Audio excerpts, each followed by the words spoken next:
Good afternoon, કેમ છો બધાય?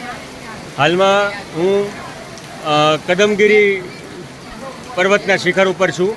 કમળાઈ માતાજીનું મંદિર છે અને આપ જોઈ શકો છો કે વાદળી ખૂબ જ અદ્ભુત વરસી રહી છે. આ સામે જે દેખાય છે એ બધા પર્વતના ટેકરીઓ છે નાની નાની, અને આ ઉપરથી જે આ બધા જ વાદળો દેખાય છે, અહીંયા તો એટલું ધુમ્મસ છે કે કાંઈ કશું દેખાતું જ નથી. અદ્ભુત સ્થળ છે ભાવનગર જિલ્લામાં, પાલીતાણા, અને લગભગ 20 કિલોમીટર દૂર થાય પાલીતાણાથી, અને બગદાણા છે ત્યાંથી લગભગ 8થી 10 કિલોમીટર જેવું દૂર છે, ઝાઝું દૂર નથી. અહીંયા આવવાલાયક સ્થળ છે, અને વરસાદમાં તો આ અદ્ભુત નજારો તમે જોઈ શકો છો.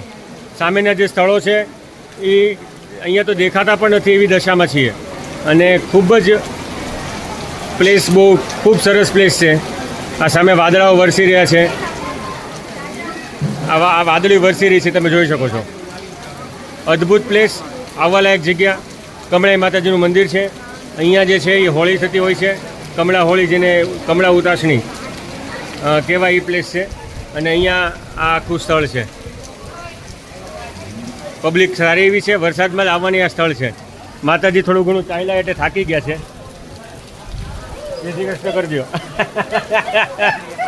માતાજી ખૂબ થાકી ગયા છે, પણ એન્જોઈંગ ધ પ્લેસ. ઢીંગલી મોજમાં છે. પહેલી વાર આ પર્વતના સ્થળે અમે આવ્યા છીએ. ચાલુ વરસાદ છે, ખૂબ જ વરસાદ ચાલુ છે, અને પ્લેસ ખૂબ એન્જોય કરવા લાયક પ્લેસ છે. એન્જોય કરીએ છીએ, આવજો. આ બધાને જ આમંત્રણ છે. બહુ સરસ પ્લેસ છે, આવવા લાયક જગ્યા છે, વરસાદમાં ખાસ.